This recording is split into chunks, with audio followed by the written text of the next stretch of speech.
ஈழப் போராட்டம் என்பது 1983 ஜூலை கலவரத்தில் இப்ப திடீர்னு நிலான்னு ஒரு அம்மா குதிச்சு ஈழப் போராட்டமே நான் தான் பண்ண போறேன். யார் அந்த நிலா?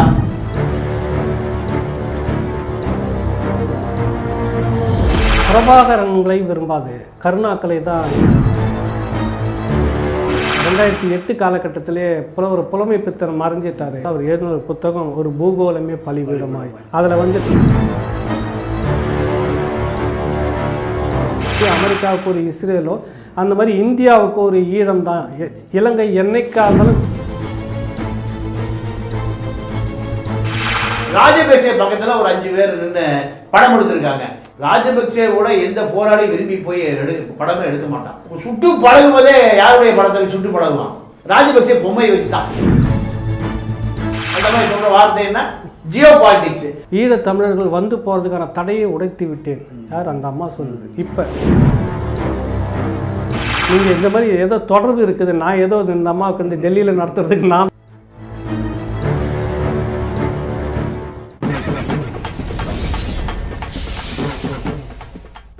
சிட்னி மாநகரில் முத்தமிழ் விழா 2022 தமிழீழ அரசியல் துறை பெருமையுடன் வழங்கும் முத்தமிழ் விழா பௌமன் ஹால் பிளாக் டவுனில் 4/11/2022 வெள்ளிக்கிழமை மாலை நடைபெற இருக்கின்றது. தமிழீழ எழுச்சி பாடல்கள், தமிழீழ நினைவுகள் சுமந்த வில்லுப்பாட்டு மற்றும் மண் வாசனை மாறாத பல்சுவை நிகழ்ச்சிகள் இடம்பெற இருப்பதை மகிழ்ச்சியோடு அறிய தருகின்றோம். சிட்னி மாநகரில் கண்டு களிக்க தவறாதீர்கள். முத்தமிழ் விழா 2022.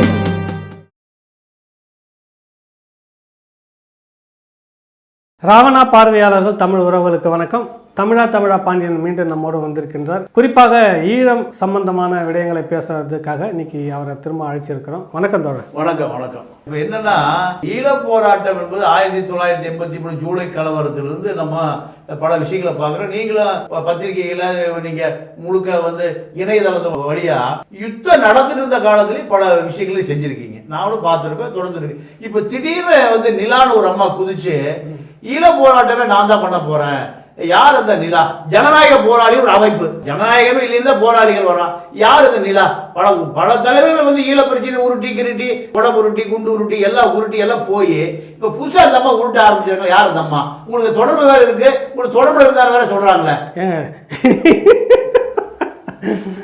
நீங்க வேற வம்பு இழுத்து தொடர்புல எல்லாம் என்ன மாதிரி அவங்க என்ன மாதிரின்னா வழக்கம் போல இங்கிருந்து வர நிறைய ஈழ சகோதர சகோதரிகள்லாம் ஏதோ இணையத்தின் மூலமாக பார்த்ததெல்லாம் பேசுவாங்க. அந்த மாதிரி தான் அவங்க வாட்ஸ்அப்பில் தொடக்கத்தில் பேசிக்கிட்டு இருந்தாங்க. நிறைய பதிவாக போட்டுட்டு இருந்தாங்க. நான் ரைட்டர், எழுத்தாளர் அப்படின்னு. அப்புறம் ஒரு கட்டத்தில் பேசுகிறாங்க. இந்த மாதிரி இங்கே இருக்கிறவங்க யாருமே இந்த ஜியோ பாலிட்டிக்ஸ், அதாவது இந்த பூகோள அரசியலை பற்றி பேசலை. இந்தியாவினுடைய நலன் இதற்குள்ளே இருக்குது, அது யாருக்குமே தெரியல. நான் தான் விளக்க போகிறேன், கோனார் நோட்ஸ்லாம் போட்டு எழுத போகிறேன், உங்களுக்கு ஒன்றும் தெரியலான்னு நிறைய இது என்னடா புதுசாக இருக்குது அப்படின்னு சொல்லிட்டு இப்படியே இருந்தது. ஒரு டைம் திரும்ப இந்த எழுதுகிற கட்டுரைகள்லாம் அனுப்பிக்கிட்டே இருந்தது.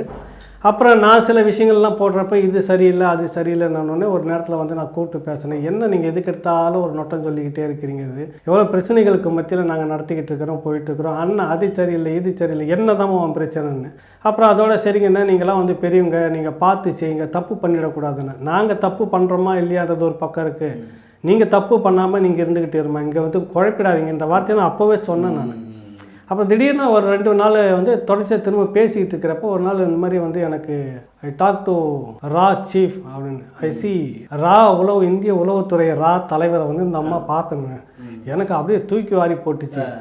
என்னடா இது ராவோட உளவுத்துறை தலைவரை தான் பார்க்க, இந்த அம்மா இங்கே யாரும் பார்க்க மாட்டாங்க போல இருக்கு, நேராக டெல்லி சீஃபை தான் பார்ப்பாங்க போல இருக்கு அப்படின்னு. அப்படியா, சரி, ஏன் உங்களுக்கு அந்த தொடர்புலாம் இல்லையா? இல்லை எங்களுக்கு தெரியாதுன்னு நான்.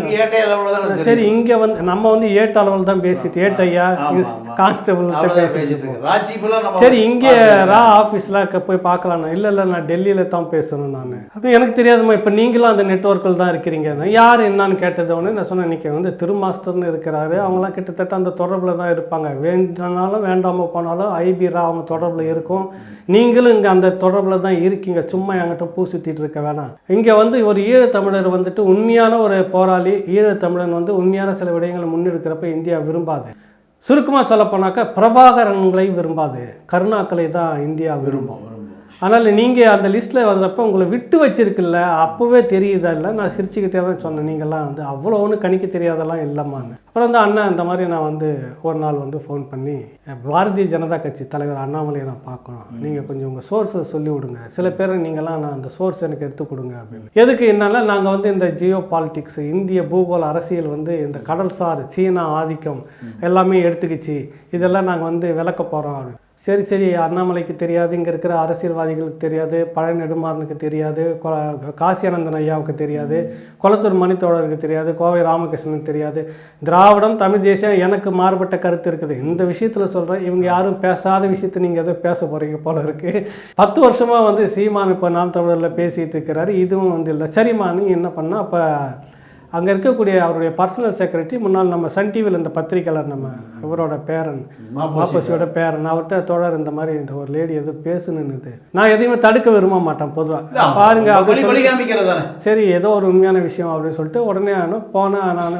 நான் போயிட்டே இருக்கிறேன்னு ஒரு மெசேஜ் அனுப்பிச்சிது, தேங்க்ஸ் நான் பார்த்துட்டேன் அப்படின்னு வந்தது. சரி, அங்கே ஃபோன் பண்ணி என்ன நடந்துச்சுன்னா, இந்த விஷயமா தான் அந்த பூகோள அரசியல் வந்து இந்தியாவுக்கு தெரியல, இந்திய அதிகாரிகளுக்கு தெரியல, நாங்கள் அதெல்லாம் விளக்கணும், அது விலைக்கு நாங்கள் ஒரு நடவடிக்கை எடுக்கணும், அப்புறம் இந்தியாவோட சேர்ந்து தான் நாங்கள் ஏதாவது செய்துக்கணுன்றது தான் அந்த அம்மாவுடைய தாட். சரி, ஓகே இருந்துட்டு பண்ணால் அதெல்லாம் நான் கண்டுக்கலாம். அப்புறம் ஒரு நாள் திரும்ப வந்து பேசுகிறோன்னே, எனக்கு நீங்கள் சொல்கிற மாதிரி பெரிய பெரிய ஆட்கள் தொடர்புலாம் எனக்கு தெரியாது, நான் வந்து ஒரு சாதாரண ஆட்கள். நான் இல்லைண்ணா, உங்களுக்கு எல்லாருக்கூடையும் பழக்கம் தானே, நீங்கள் இந்த மாதிரி நிறைய தொடர்பு எடுத்து எங்களுக்கு கொடுக்கலான்னு. நான் இல்லைம்மா வேணாம் அப்படின்னு கொஞ்சம் முரண்பட்டு பேசி அதோட முடிச்சிட்டேன். இதுதான் நிலாவுக்கும் எனக்குமான அந்த தொடர்பு.